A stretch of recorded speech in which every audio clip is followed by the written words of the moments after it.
Tapos na po ba kayo? Hello everyone! I'm Chezka Marie. Welcome and welcome back to another episode of Chezka Talks. Before anything else, please don't forget to subscribe to my channel, hit the like button, and click the notification bell to get notified if Alam ko, matagal nyo nang hinihintay to. We have another episode of our Franchising 101. For today's video, I'll be sharing with you the advantages and challenges in the franchising industry. Actually, sobrang nag-hit yung video ko na tungkol sa franchising and I receive a lot of questions. So, if you do have other questions, I'll be filming a separate video, a Q&A video about franchising. By the way, baka maging two-part video ito. I'm not yet sure kasi feeling ko mahaba siya since yun nga, maraming explanation na magaganap. So, with that being said, let's start today's Chezka Talks in 3, 2, 1, let go!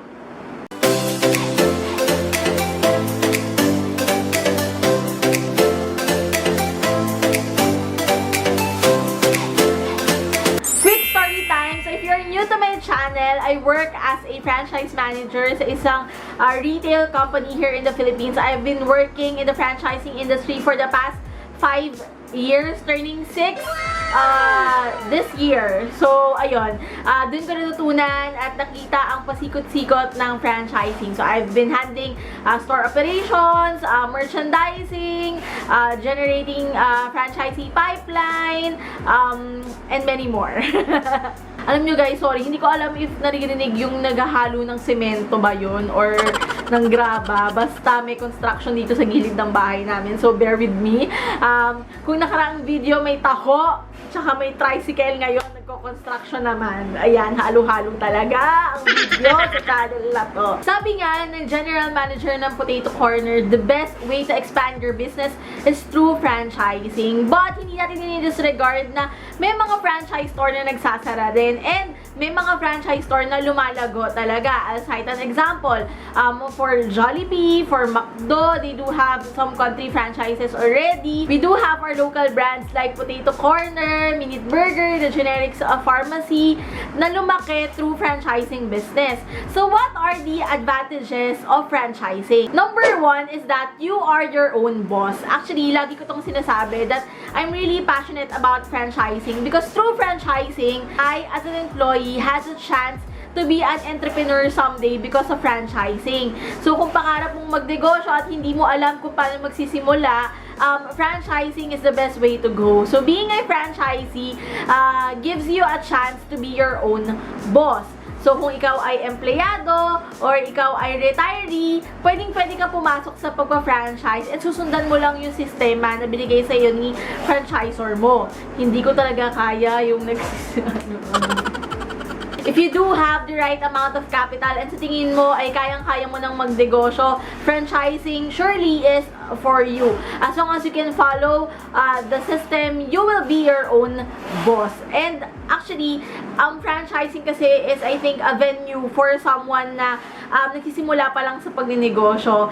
Hindi ko sinasabi na 100% magiging successful, but it's 90% proven that the franchise store will grow and earn because of the franchising system. Next advantage is a proven business system. Actually, isa to sa mga lagi kong sinasabi sa mga friends ko na gustong mag-franchise. Hindi ibig sabihin na meron kayong sapat na kapital at gusto nyo tong brand na to is magiging successful na siya. You have to analyze. I always say this from my past video that you can check and you can prove that the business system is working if yung mga franchisee niya mismo ay kumikita. Of course, as a future franchisee or if franchise applicant ka pa lang, you wanted to check if the business is growing through the franchising by asking the franchisees of that brand if kumikita nga ba sila o hindi. Alam mo, yung brand recognition, brand recall, makikita mo yan if the stores are growing at hindi lang sila basta-basta nagpapa-franchise kung kani-kanino. Aside from the growing number of their franchisees, you can also check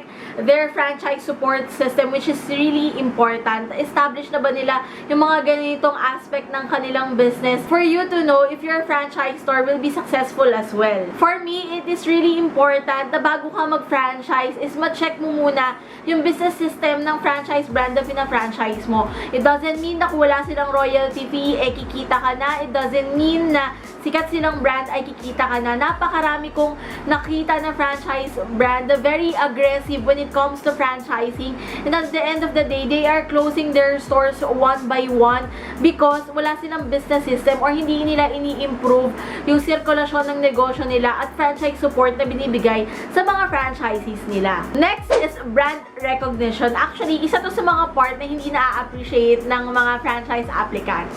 Why? You know, for the brand to be that established enough for you to have an interest to franchise them, malaki ang puhunan na ginamit nila aside from expanding it through franchising. Sa totoo lang, isa to sa mga factor na nagda-drive ng customers patungo sa tindahan mo o sa future franchise store mo.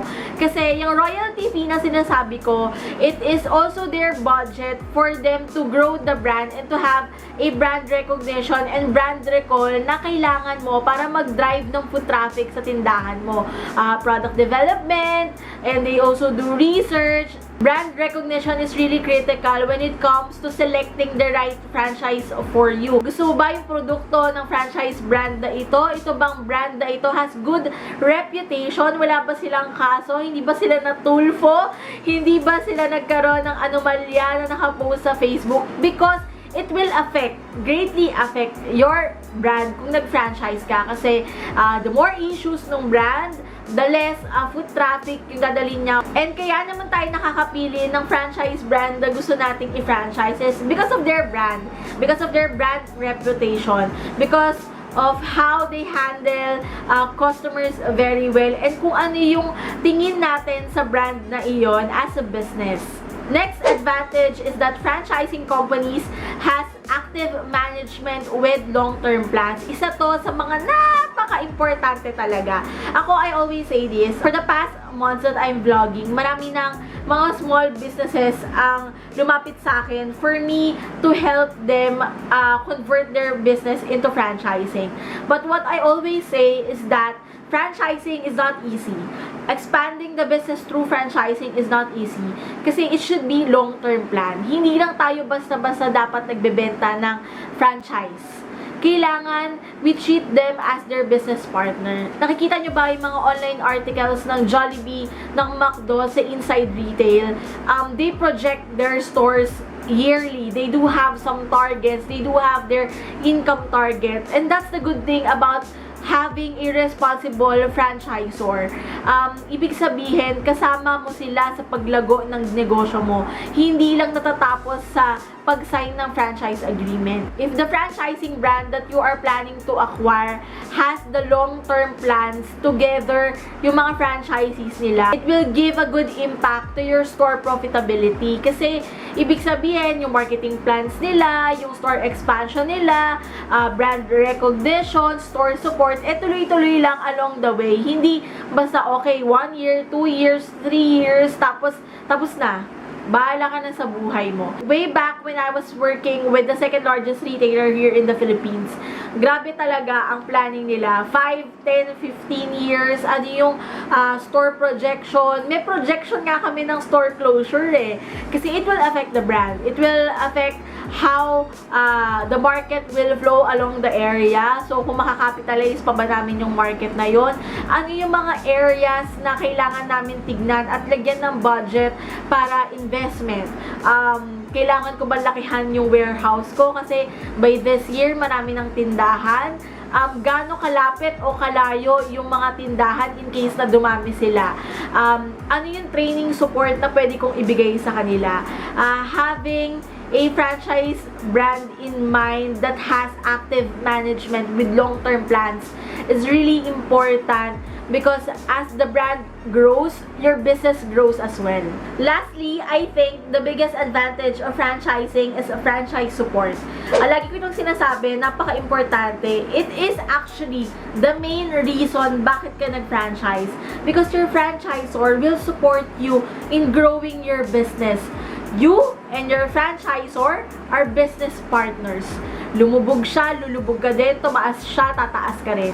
Hatakan kayo pataas. And To grow your business, your franchisor should support you with several franchise support programs like training, distribution center, POS maintenance, marketing support, local store marketing, business review, coordination with your suppliers. Actually, napaka-importante na malaman ninyo kung ano yung mga franchise support na binibigay ng franchisor ninyo bago kayo mag-sign ng franchise agreement. Because pag nakapag-sign na kayo, wala nang atrasan. Hindi nyo na madedemand yung mga ganitong bagay. And sa totoo lang, bago nyo ma-build as a franchisor on the franchisor side, bago nyo ma-build talaga yung franchise support na angkop para sa mga franchisees nyo, it will take time and it will cost you a huge budget. Bakit? Kasi kailangan mo ng manpower for training, kailangan mo ng manpower for audit, kailangan mo ng manpower na mag-lead ng warehouse system mo, kailangan mo ng payment para sa system, para sa inventory. And napakahirap nun on the franchisor side because ang kalakip naman nun is you need to get more franchisees para paikot yung investment. But as a franchisor as well, you need to give that support to your franchisees, lalo na kung nag-e-expand ka na ng business. One of the brands that I look up into when it comes to franchise support is the generics pharmacy. Hindi sila lalaki ng 2,000 stores and growing nationwide because their franchisor is really supportive with their franchisee. Grabe yung business review nila, operations team, ina-analyze nila kung saan pa yung mga weaknesses nila, and they take advantage and plans really well. Inaaral nilang mabuti year on year. Actually, nung umattend ako ng conference nila, nagpa-conduct pa sila ng third-party researcher to analyze their competitors such as Mercury Drug, and then other pharmacy na sikat here in Metro Manila and even in provincial area for them to understand the dynamics of their market. So, if you are planning to acquire a franchise brand, make sure that your franchisor has a list of proven business system together with their franchise support and long-term plan with your business. So, that's it for today's Chezka Talk. Sana marami kayo natutunan. If you do have questions or clarifications, comment down and isasama ko yan sa aking franchising Q&A video. Don't forget to hit thumbs up if you like this video. Thank you and see you on the next episode of Chezka Talks. Bye!